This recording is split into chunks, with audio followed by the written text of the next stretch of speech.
Seahawks have made 2 picks in round 5. Some instant reaction here to the additions of Mike Morris and Oluwatimi. Mike Morris, interesting player. Thought about him a lot during the college football season because he was being talked about as the next David Ajabo, the next big player who is going to be a big-time pass rusher for Michigan. He was getting a lot of buzz in the scouting community and on draft Twitter and stuff like that. People really talking him up.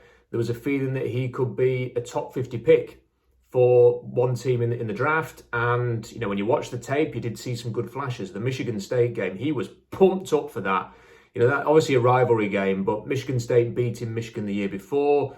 There was a real intensity about that Michigan performance, and he led the way. He was the driving force in that game. Every single snap, hair on fire, gave it absolutely everything. And when you watch that, you thought he's a really good football player. He could go in the top 50. The problem is when you watch a lot of the other games, he kind of was hot and cold. His intensity was turned on and off like a tap constantly. And you were just kind of left wanting to watch a bit more from him. I wanted to see a bit more from him in games. So he was a difficult player to work out. How good is he? How consistent is he going to be? Can you drive that out of him? Those are the question marks. And then he went to the combine and ran a 5.04 at 275 pounds, which was shocking.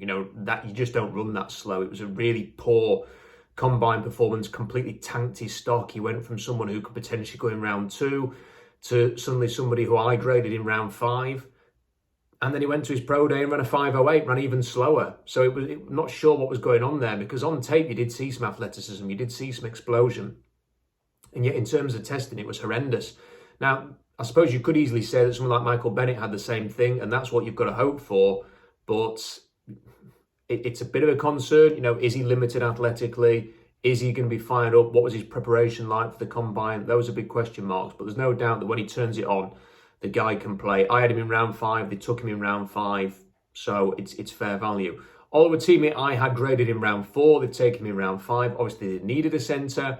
I don't know what the situation is with Luke Wypler and why teams are so down on him. He's still available. I had Wypler rated a lot higher than Oluwatimi, but I still had Oluwatimi around higher than he was taken. I thought he was incredibly consistent for Michigan.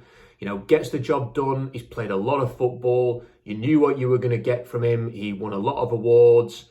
That Michigan line won awards as well for its general consistency and performance. He ain't going to let anybody down. He's going to come in quickly and compete.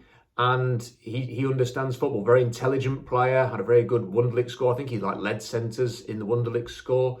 Courtesy of Bob McGinn, that and his scouting sources. So there's something to like there with him. Very small hands, 8.5-inch hands, which is surprising for a player who's 309 pounds. But good value pick, good competition at centre. I had him in round 4. The Seahawks get him in round 5. Their very positive 2023 draft continues.